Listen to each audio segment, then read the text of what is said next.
Bonjour, nous continuons notre cours comme convenu. Nous aborderons dans cette deuxième séance certains principaux centres de régulation neuro-endocrinienne, en commençant par des rappels sur l'axe hypothalamo-hypophysaire. J'insisterai notamment sur certains noyaux de l'hypothalamus médio-basal intervenant dans ces régulations neuro-endocriniennes, ainsi que sur les noyaux suprachiasmatiques, très importants dans la régulation des rythmes biologiquiques.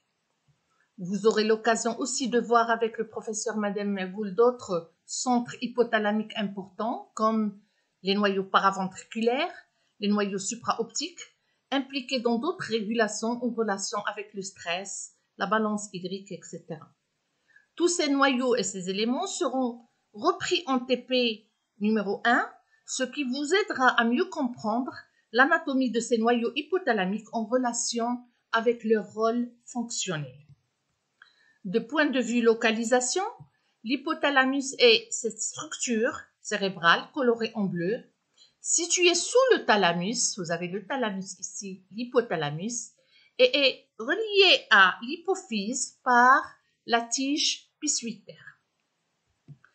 Sur le plan anatomique, l'hypothalamus est organisé en plusieurs noyaux. Rappelons que les noyaux correspondent à des regroupements de corps cellulaires. Il est limité en haut par la commissure antérieure, c'est de la substance blanche en avant du fornix. En bas, la région du chiasma optique. Derrière, nous avons le corps mammillaire. Donc, au sein de l'hypothalamus, on trouve plusieurs noyaux nommés selon leur emplacement dans cette structure cérébrale. Par exemple, le noyau hypothalamique latéral situé du côté latéral, noyau antérieur vers la partie antérieure de l'hypothalamus, l'aire préoptique ou la région préoptique au-dessus du chiasma optique, donc dans la partie au-dessus du chiasma optique et des noyaux suprachiasmatiques. Les noyaux suprachiasmatiques contiennent donc des noyaux localisés et directement disposés sur le chiasma optique. Le noyau ventromédian, dans la région ventromédiane de l'hypothalamus, le noyau postérieur vers l'arrière, le noyau dorsomédian hypothalamique et le noyau dorsal hypothalamique. Donc, en gros, les différents noyaux sont nommés selon leur emplacement dans l'hypothalamus. Aussi, donc, vue générale, l'hypothalamus est lié.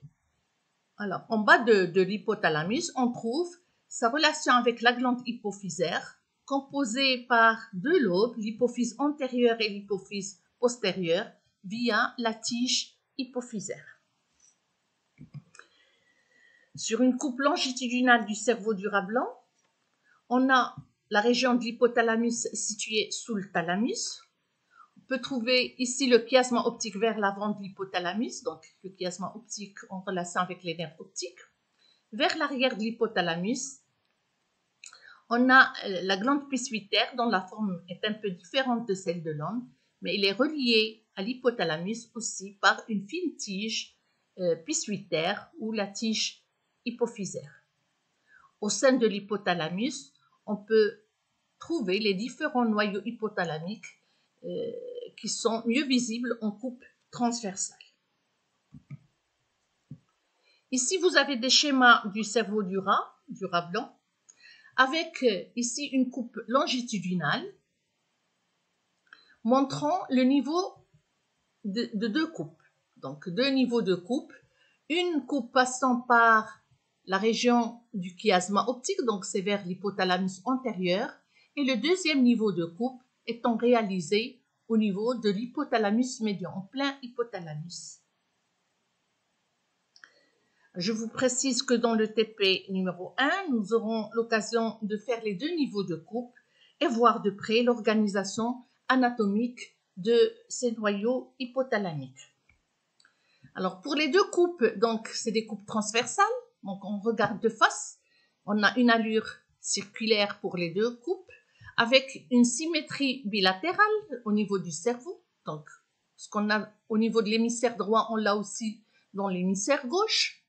Alors, rappelons, on peut facilement repérer et identifier les grandes structures au niveau des deux coupes cérébrales.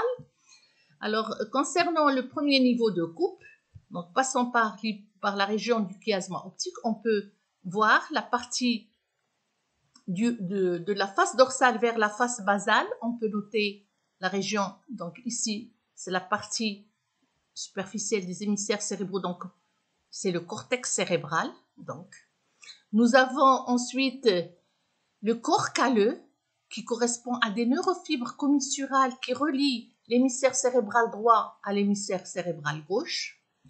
En dessous, on trouve la région septale, le septum. Plus en dessous, nous avons le thalamus et plus en dessous, la région de l'hypothalamus antérieur ou la région préoptique. Donc, c'est la région ici. Et en bas, vers la partie basale, nous avons le chiasma optique. Les ventricules, les cavités du cerveau, les ventricules cérébraux sont ici colorés en rouge. Ce sont des cavités qu'on a vues la dernière fois et qui contiennent in vivo du liquide céphalorachidien.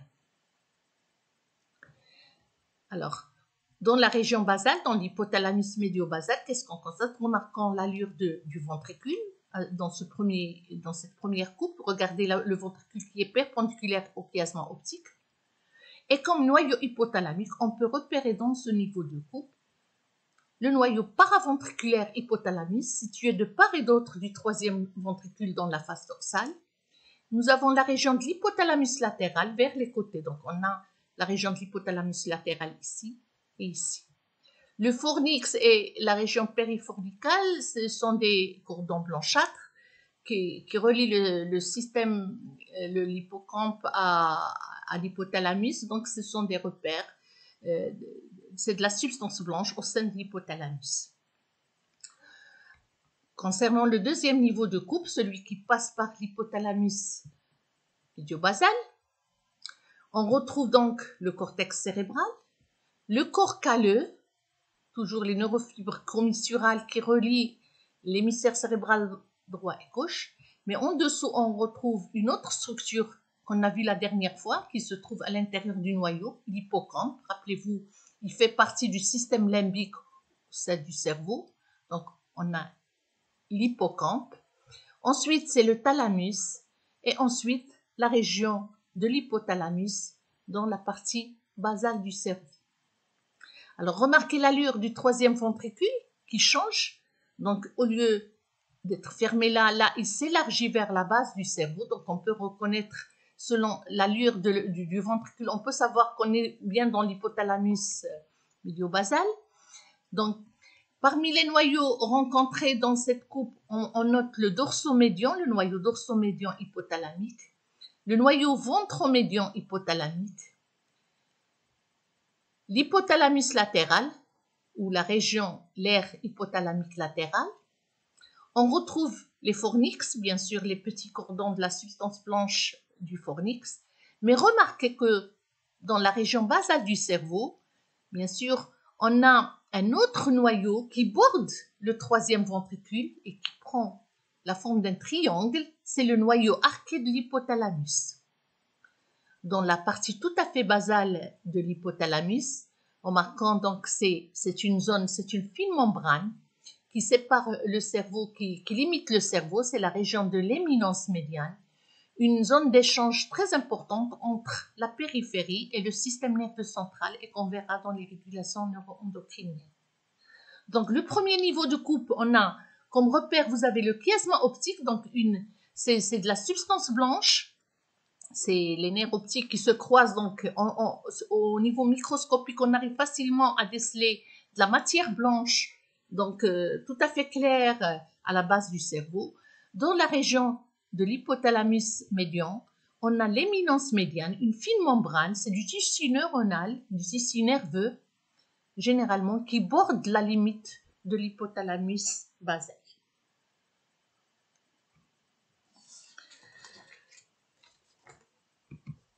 Sur le plan fonctionnel, l'hypothalamus est connu comme étant le centre d'intégration de plusieurs facteurs environnementaux.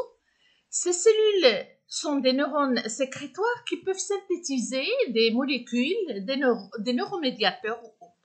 Par exemple, ici sur cette coupe schématique, on peut reconnaître facilement une coupe transversale de l'hypothalamus au niveau de l'hypothalamus médian avec le troisième ventricule qu'on vient de voir qui s'élargit vers la base, la région de l'éminence médiane et la région du noyau arqué de l'hypothalamus avec des populations neuronales très intéressantes schématisées par des cercles correspondant au corps cellulaire et leur projection, les axones, qui généralement projettent vers d'autres structures cérébrales. Alors ces neurones, ces populations neuronales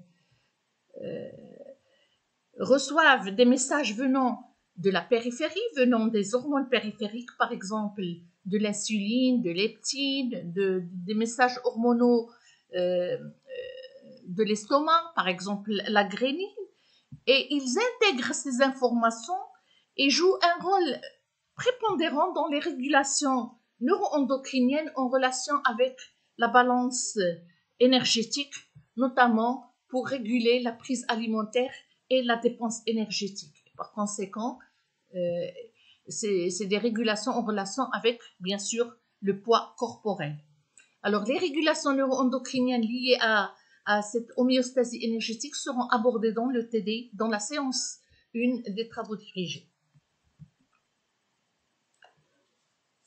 Aussi, et comme rappel, sur le plan fonctionnel, l'hypothalamus contient aussi des cellules endocrines qui envoient des messages hormonaux dans le sang, notamment ce qu'on appelle les neurohormones. Par exemple, la GnRH, la gonadotropine release une hormone étant synthétisée dans les neurones de l'hypothalamus.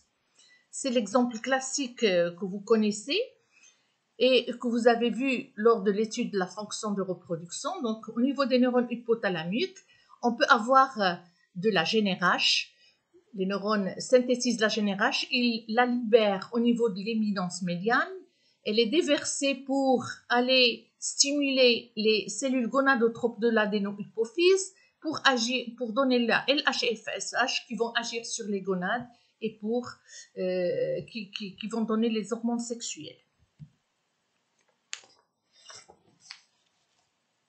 Le deuxième élément de l'axe hypothalamo-hypophysaire, c'est l'hypophyse. Alors, une vue de face du cerveau humain. L'hypophyse, c'est cette glande de la taille d'un petit pois qui se trouve dans une cavité osseuse. Elle est reliée à l'hypothalamus par, comme on l'a vu tout à l'heure, par une tige hypophysaire, également appelée tige pituitaire. Elle est considérée comme la glande maîtresse de notre corps car elle gouverne tout le système endocrinien. Donc on parle d'hypophyse ou glande pituitaire ou la tige hypophysaire ou la tige pituitaire. Un schéma plus grand montrant la région de l'hypothalamus avec la tige hypophysaire et la glande hypophyse localisée dans la fosse hypophysaire au niveau de l'axe sphénoïde du crâne. L'hypophyse est composée principalement de deux lobes, l'adénohypophyse ou le lobe antérieur de l'hypophyse et la post-hypophyse ou la neurohypophyse, avec un lobe intermédiaire dont on parlera tout à l'heure. Remarquons tout d'abord la circulation de sang dans les deux lobes. L'adénohypophyse est très irriguée par l'artère hypophysaire supérieure qui se ramifie en un plexus capillaire primaire dans la région de l'éminence médiane. C'est là où se fait le contact avec les terminaisons nerveuses hypothalamiques. Ensuite, le sang est véhiculé vers l'adénohypophyse où se forme un plexus secondaire des capillaires.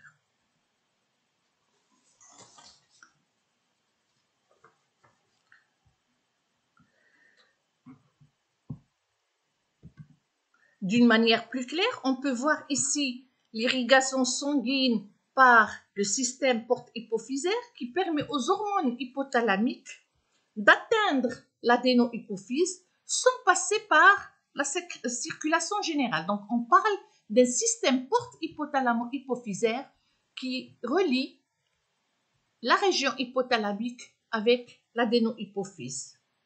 Donc, vous avez des noyaux hypothalamiques qui produisent des neurohormones. Ils libèrent ces neurohormones au niveau du système porte-hypophysaire. Ces neurohormones arrivent à l'adéno-hypophyse. Ils agissent sur les cellules adéno-hypophysaires et qui sécrètent les hormones dans la circulation générale. Donc, le système porte-hypothalamo-hypophysaire est spécifique à la partie, au lobe antérieur de l'hypophyse, à l'adéno-hypophyse.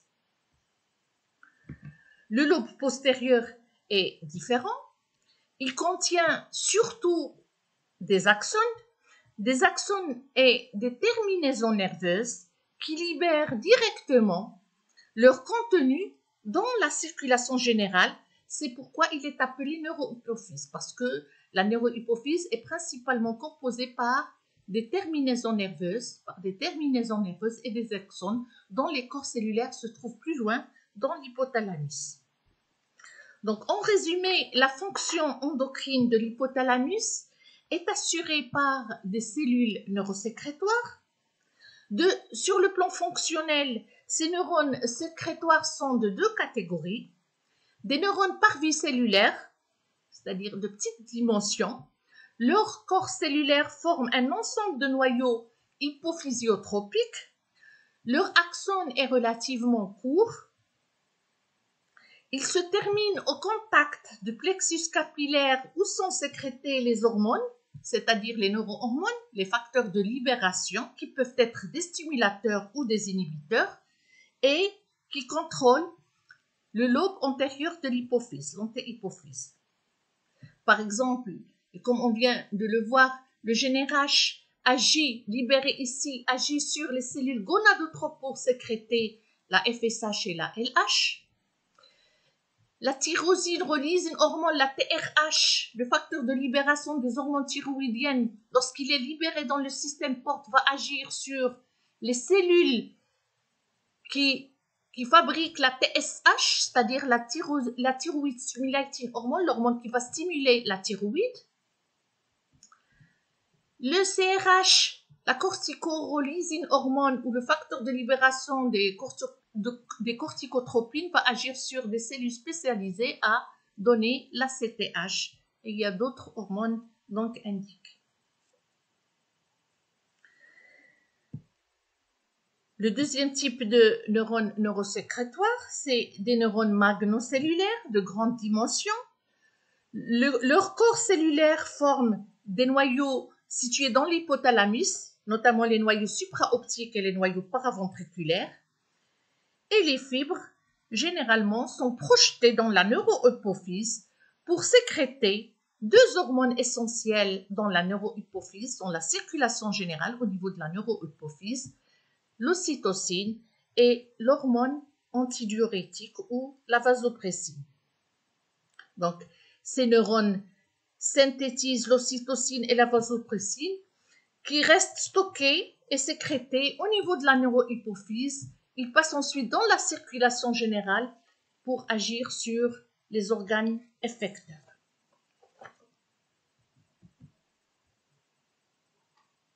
Sur une coupe histologique d'un rongeur, on peut voir la disposition de l'hypophyse sous l'hypothalamus, la tige hypophysaire qui relie l'hypothalamus à l'hypophyse, les deux lobes de l'hypophyse, le lobe antérieur, l'adénohypophyse, le lobe postérieur ou la post-hypophyse. On peut trouver entre les deux ce qu'on appelle le lobe intermédiaire, qui est composé d'une population homogène de cellules endocrines. Contrairement aux deux autres lobes, le lobe intermédiaire ne contient pas ou très peu de vaisseaux sanguins. Un élément important dont je veux vous parler aussi, c'est la pars tubéralis, ce qui est marqué en PT ici, la pars tubéralis.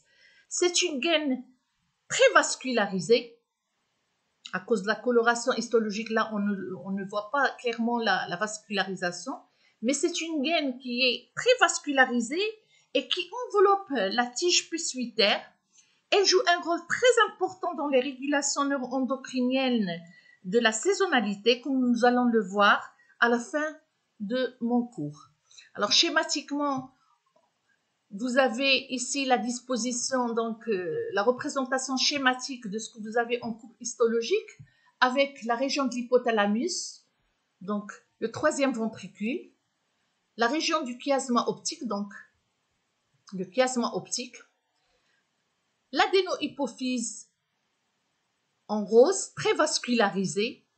Donc la pars tubéralis fait partie de l'adénohypophyse, c'est une enveloppe c'est une gaine qui enveloppe la tige hypophysaire. Et vous avez l'adénohypophyse. Vous avez le lobe intermédiaire entre les deux. Le lobe nerveux, c'est-à-dire la post-hypophyse ou la neurohypophyse.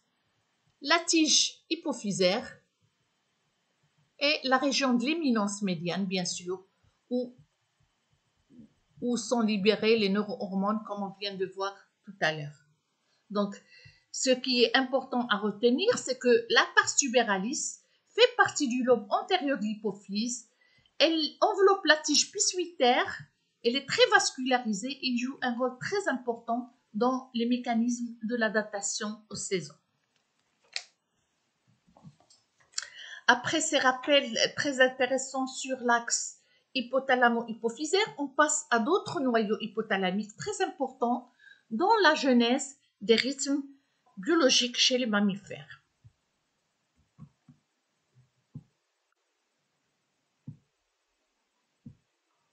Les noyaux suprachiasmatiques sont formés d'un regroupement de neurones. Ce sont des noyaux gris. C'est une structure hypothalamique paire située symétriquement de part et d'autre du troisième ventricule, au-dessus du chiasma optique. Ici, c'est un marquage par fluorescence, donc les deux noyaux suprachiasmatiques. Alors, d'une manière plus claire, sur ce schéma, donc, la localisation des noyaux suprachiasmatiques, nous avons une coupe transversale avec le chiasma optique en bas, le troisième ventricule perpendiculaire au chiasma et les deux noyaux suprachiasmatiques de part et d'autre du troisième ventricule.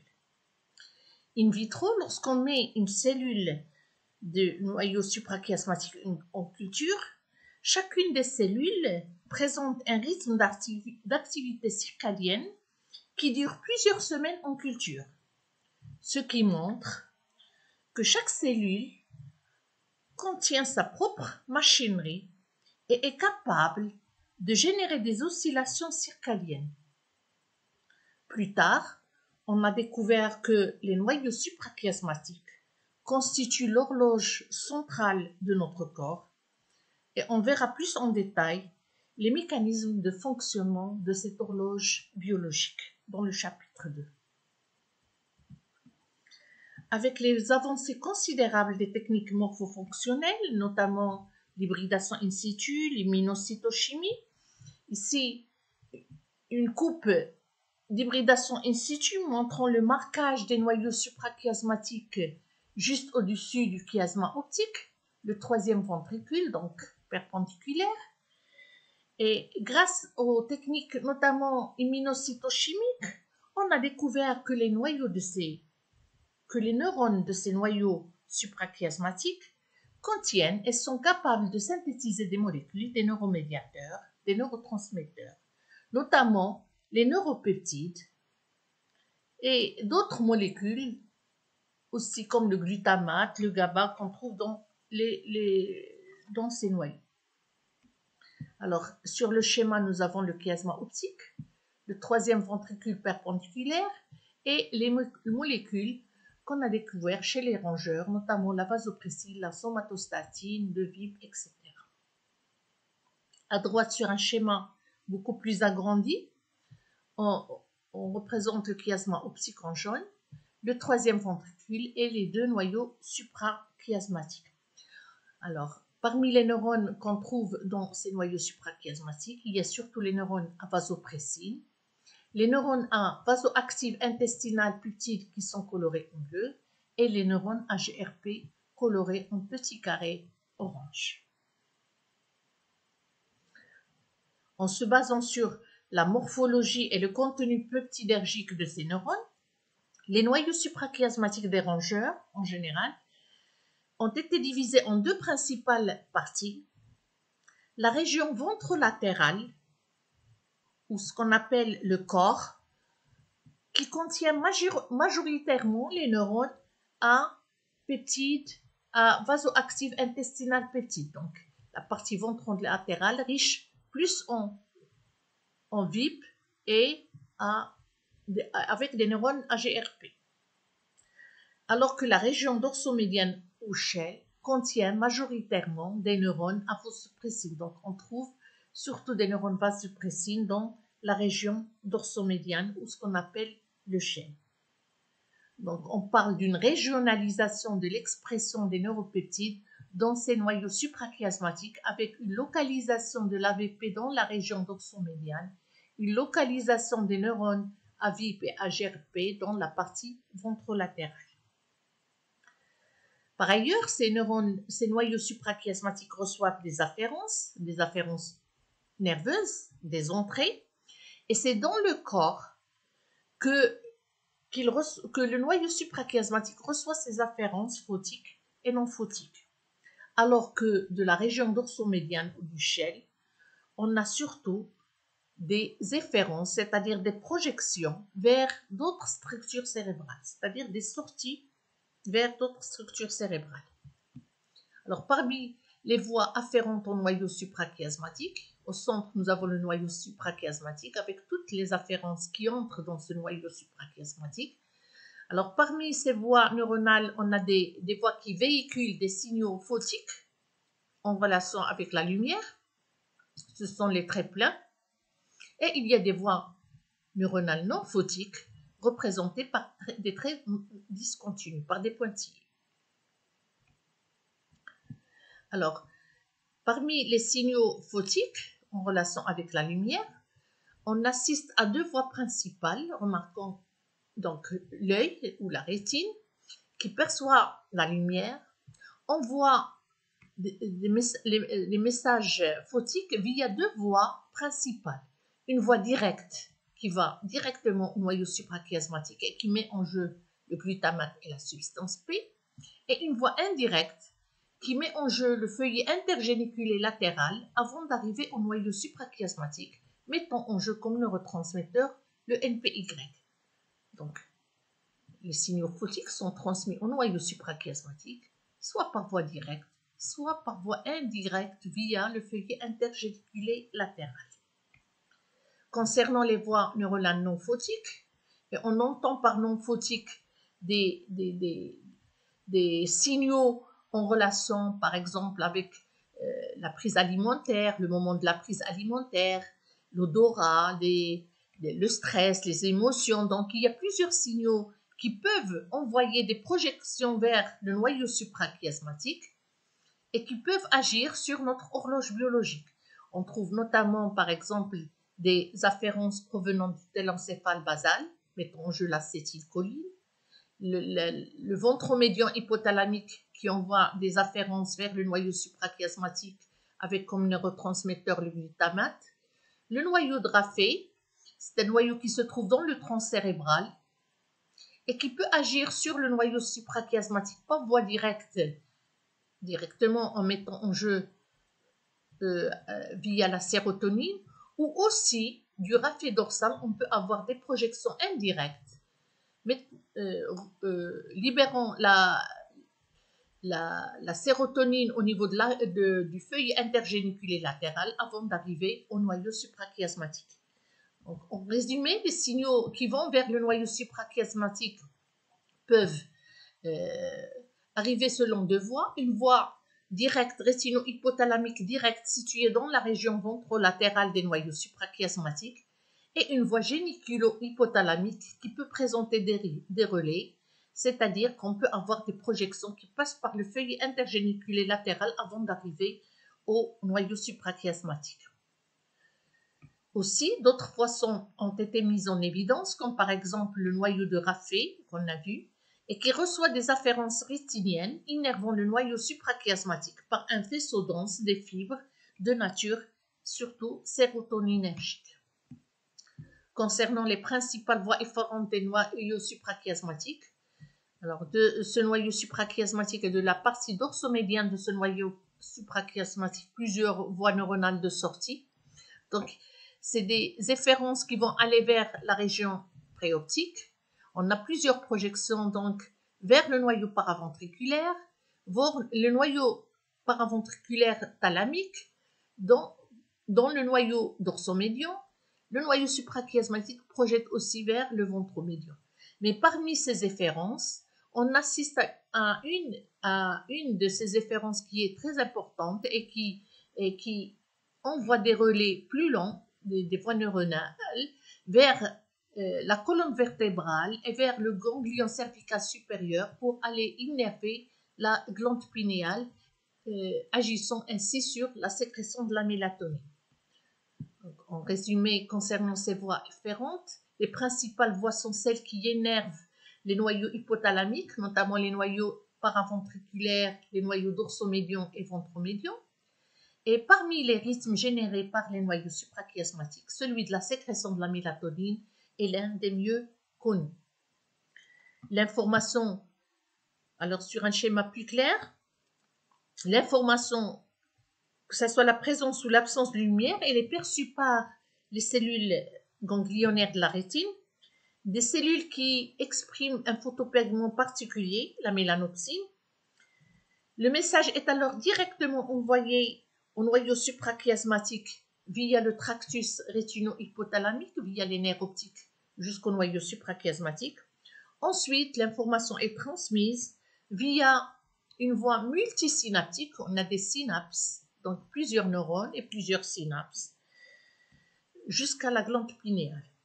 Le premier relais, donc, c'est celui du noyau suprachiasmatique vers le noyau paraventriculaire. Ensuite, des voies neuronales qui relient le noyau paraventriculaire à la colonne intermédio-latérale de la moelle épinière. Et ensuite, via le système sympathique, notamment un premier neurone préganglionnaire, via le neurone préganglionnaire qui arrive jusqu'au ganglion cervical supérieur. Le message est ensuite envoyé au neurone postganglionnaire qui innerve la glande pinéale, qui, en sécrétant la noradrénaline, va stimuler la synthèse de la mélatonine et la sécrétion nocturne de la mélatonine dont la durée varie en fonction de la durée des jours courts ou des jours longs, donc selon qu'on est en saison d'hiver ou en saison d'été. Alors je m'arrête là pour cette séance et je consacrerai la prochaine séance à la glande pinéale, à la synthèse de la mélatonine et au mécanisme d'action de cette hormone. Je vous remercie pour votre attention.